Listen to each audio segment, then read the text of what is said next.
Assalamualaikum warahmatullahi wabarakatuh.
Alhamdulillah, alhamdulillahi rabbil alamin. Hamdan yuwafi ni'amahu wa yukafi mazida. Ya Rabbana lakal hamdu kama yanbaghi li jalali wajhikal karim wa azimi sultanik.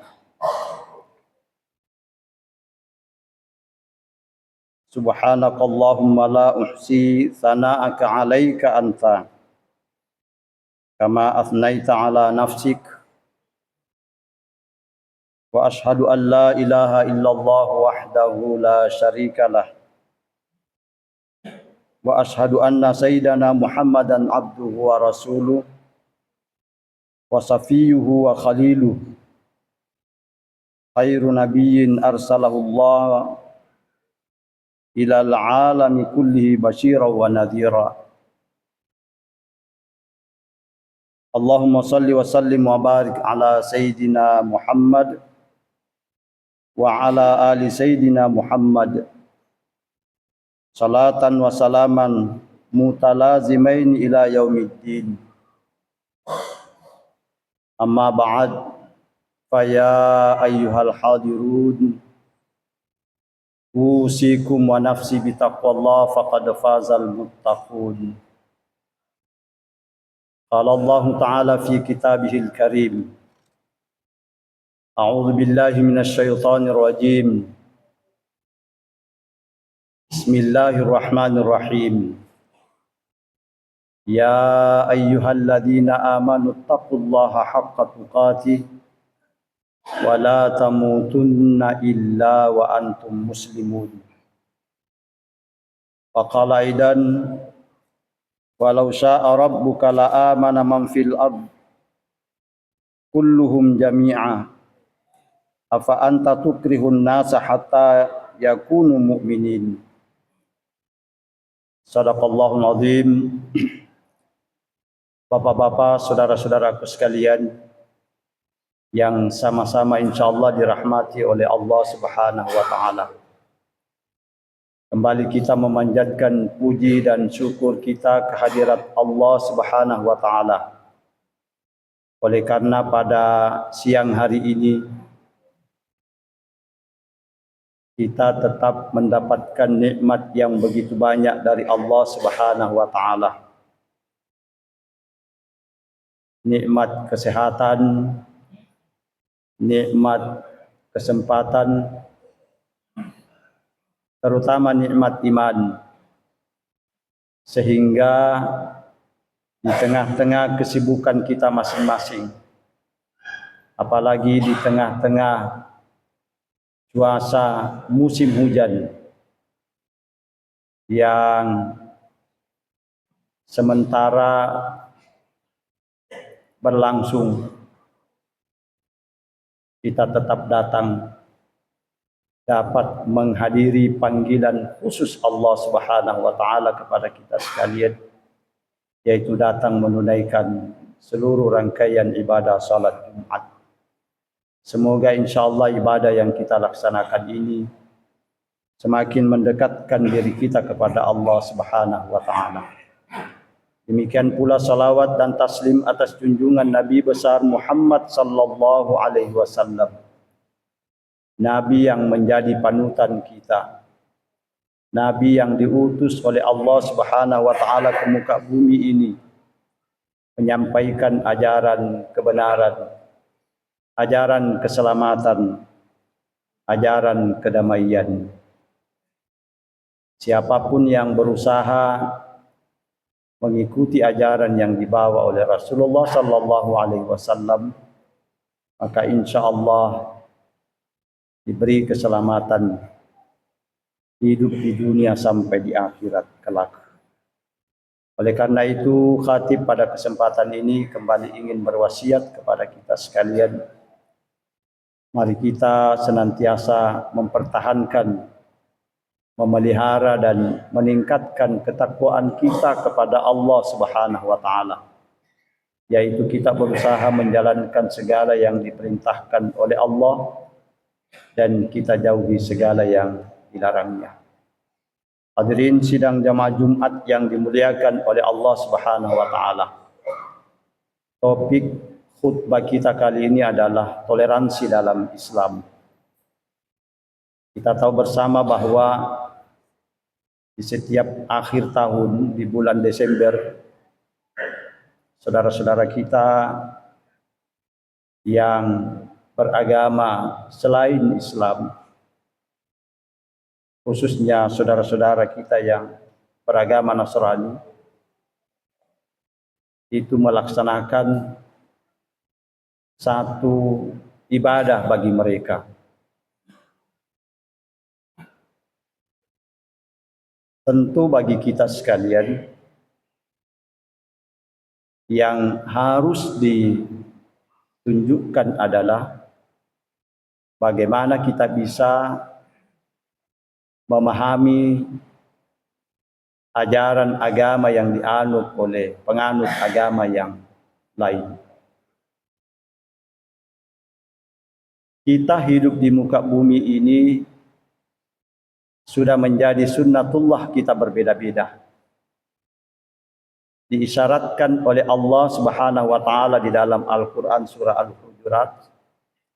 Allah berfirman, A'udzu billahi minasyaitonir rajim. Ya ayyuhan nasu inna khalaqnakum min dzakari wa unsa wa ja'alnakum syu'uban wa qabaila lita'arafu. Inna akramakum indallahi atqakum. Wahai seluruh manusia, wahai sekalian umat manusia, kami ciptakan kalian dari laki-laki dan dari perempuan. Dan kami jadikan kalian itu berbangsa-bangsa dan bersuku-suku. Untuk apa kita dijadikan oleh Allah Subhanahu wa taala berbeda-beda ini. Berbeda bangsa, berbeda suku, termasuk kita berbeda agama. Tiada lain terkecuali lita'arafu, supaya kita saling mengenal antara satu dengan yang lain. Tidak dimaksudkan untuk saling bermusuhan. Tidak dimaksudkan untuk saling meniadakan antara satu dengan yang lain. Jadi yang menjadikan kita berbeda-beda ini adalah kehendaknya Allah Subhanahu wa taala. Nah, hadirin yang dimuliakan oleh Allah Subhanahu wa taala, dalam konteks agama Islam, toleransi itu adalah merupakan kebebasan masing-masing individu untuk menganut agama yang diyakininya. Kita diberi kebebasan untuk menganut, meyakini, menjalankan ajaran agama yang kita yakini. Dan bagi kita umat Islam, karena ajaran yang dibawa oleh Rasulullah sallallahu alaihi wasallam yang bersumber dari Al-Qur'an dan hadis atau sunnah Rasulullah, maka tidak ada pilihan lain terkecuali itu yang kita jalankan dengan sebaik-baiknya. Karena itu yang kita yakini. Kita tahu bersama bahwa di negara yang tercinta ini ada 6 agama yang diakui keberadaannya, yang diberi kebebasan untuk menjalankan ajaran agama yang dianutnya. Dijamin oleh undang-undang dasar, dijamin oleh regulasi, bukan hanya aturan yang dibuat oleh manusia di muka bumi ini, tetapi bagi kita oleh Allah Subhanahu wa taala. Tidak dimungkinkan ada orang yang memaksakan kehendaknya kepada orang lain untuk menganut agama sesuai dengan agama yang diyakininya. Di dalam Al-Quran surah Al-Baqarah ayat 256, Allah menyebutkan sepotong ayat, La ikraha fid din. Tidak ada paksaan dalam menganut agama Islam. Jadi kita yang menganut, meyakini, dan kita tidak boleh ragu dengan agama yang kita anut ini. Tidak boleh kita memaksakan agama yang kita anut ini, yang kita yakini ini, terhadap orang lain untuk masuk secara paksaan ke dalam agama yang kita anut. Ibnu Abbas berkata, ayat ini turun berkenaan dengan seorang laki-laki Ansar dari Bani Salim bin Auf yang bernama Al-Husain, di mana Al-Husain ini memiliki 2 orang anak. Tetapi anaknya ini beragama Nasrani, sementara Al-Husain ini beragama Islam. Lalu kemudian dia berkata, mengajukan kepada Rasulullah sallallahu alaihi wasallam, "Ya Rasulullah, apakah boleh saya memaksa kedua anak saya untuk memeluk agama Islam?"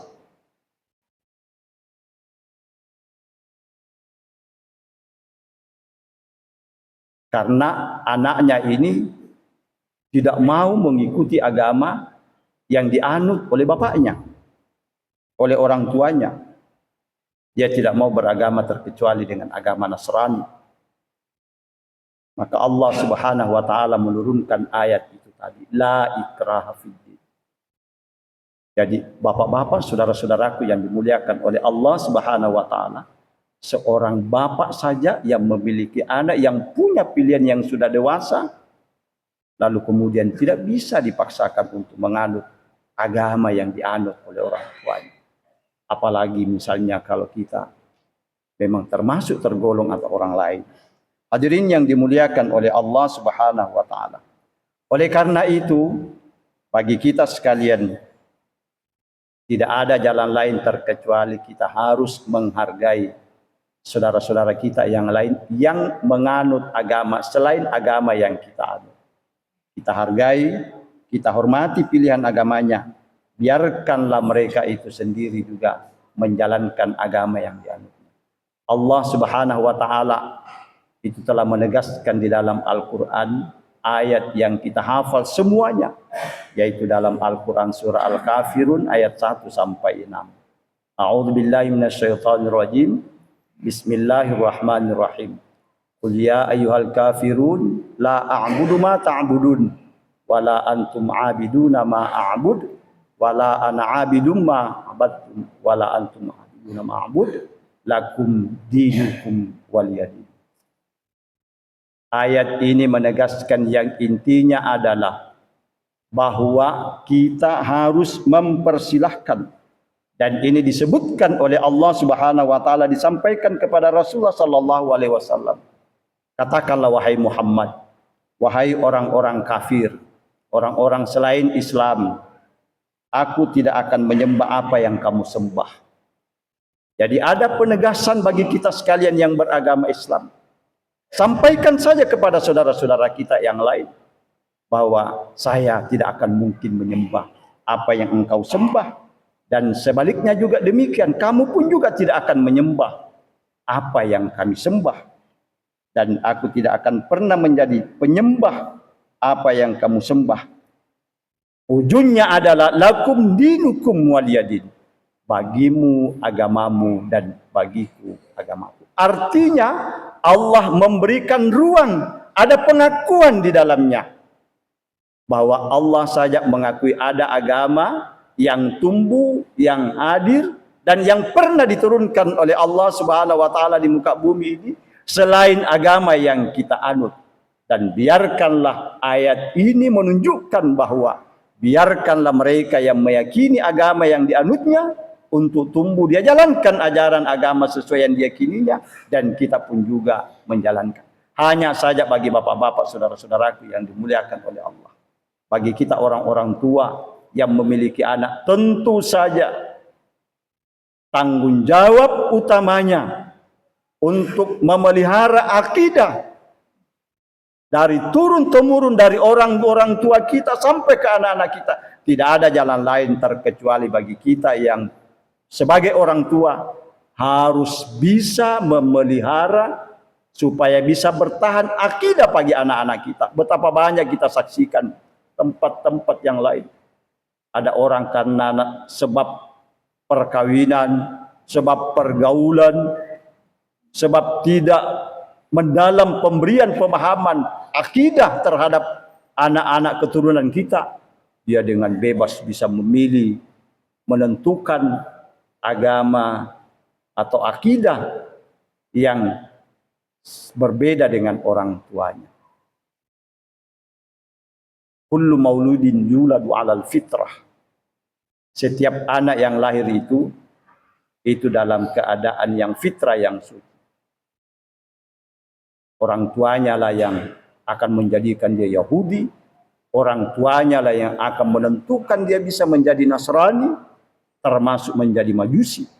Artinya bapak-bapak, saudara-saudaraku sekalian, tidak ada jalan lain terkecuali doronglah anak-anak kita untuk sejak dari rumah tangga, sejak dari anak-anak dalam pengawasan yang ketat dengan kita, dia bisa hidup dalam lingkungan agamis. Saya tertarik tadi karena sejak jam 11 saya sudah berada di dalam masjid.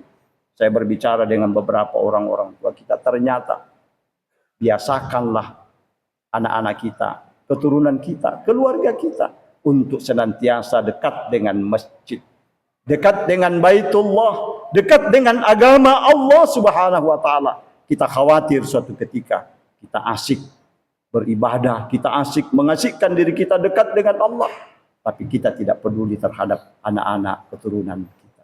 Mudah-mudahan saja insyaallah bapak-bapak, saudara-saudaraku yang dimuliakan oleh Allah, dalam negara yang kita cintai ini kita tumbuh banyak seperti begini. Pada intinya adalah mari kita saling membiarkan untuk tumbuh masing-masing agama yang diyakininya. Tetapi bagi kita yang beragama Islam, innad dina indallahil Islam. Agama yang paling diridai di sisi Allah itu adalah agama Islam. Mari kita pertahankan, mari kita pelihara bersama, karena pada akhirnya nanti kita akan bertanggungjawabkan sampai di akhirat kelak. Hadirin yang dimuliakan oleh Allah Subhanahu wa taala, demikian khutbah singkat yang disampaikan. Mudah-mudahan insyaallah ini menjadi renungan bagi kita sekalian, tentu terutama pada pribadi khatib. Mudah-mudahan insyaallah akidah kita senantiasa dipelihara oleh Allah Subhanahu wa taala sampai kepada anak keturunan kita, sehingga kita terselamatkan dari bahaya yang mengancam kehidupan kita beserta dengan anak keturunan kita. Barakallahu li wa lakum fil Qur'anil azim wa nafa'ani wa iyyakum bima fihi minal ayati wa dzikril hakim wa taqabbala minni wa minkum tilawatahu innahu was-sami'ul 'alim.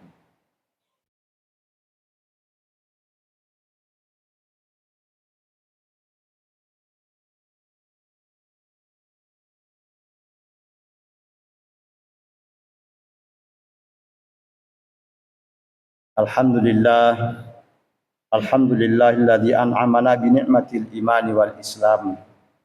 Wassalatu wassalamu ala sayyidina Muhammadin khairil anam wa ala alihi wa ashabihil kiram. Ashhadu an la ilaha illallahul malikul qudusus salam wa ashhadu anna sayyidana wa habibana Muhammadan abduhu wa rasuluh sahibus syarfi wal ihtiram. Amma ba'd. Faya ayuhan nas ittaqullaha haqqa tuqati wa la tamutunna illa wa antum muslimun. Qala Allah Ta'ala fil Qur'anil Karim, innallaha wa malaikatahu yusalluna 'alan nabi ya ayyuhalladzina amanu sallu 'alaihi wa sallimu taslima. Allahumma salli wa sallim ala Sayyidina Muhammad wa ala ali Sayyidina Muhammad kama sallaita ala Ibrahim wa ala ali Ibrahim wa barik ala Muhammad wa ala ali Muhammad kama barakta ala Ibrahim wa ala ali Ibrahim fil alamin innaka Hamidum Majid. Allahumma ighfir lil muslimina wal muslimat wal mu'minina wal mu'minat al ahya'i minhum wal amwat innaka sami'un qaribun mujibud da'wat ya qadiyal hajat. Allahumma rabbana ighfir lana wa li ikhwanina alladhina sabaquna bil iman wa la taj'al fi qulubina ghillan lil ladzina amanu rabbana innaka ra'ufur rahim. Rabbana la tu'akhidna in nasina aw akhtana rabbana wa la tahmil 'alaina isran kama hamaltahu 'alal ladzina min qablina rabbana wa la tuhammilna ma la taqata lana bih wa'fu 'anna waghfir lana warhamna anta maulana fansurna 'alal qaumil kafirin. Rabbana atina fid dunya hasanah wa fil akhirati hasanah wa qina 'adzabannar. Walhamdulillahi rabbil alamin. Ibadallah, innallaha ya'muru bil 'adli wal ihsan wa ita'i dzil qurba wa yanha 'anil fahsya'i wal munkar Waladzikrullahi akbar wallahu ya'lamu ma tasna'un. Aqimissalah.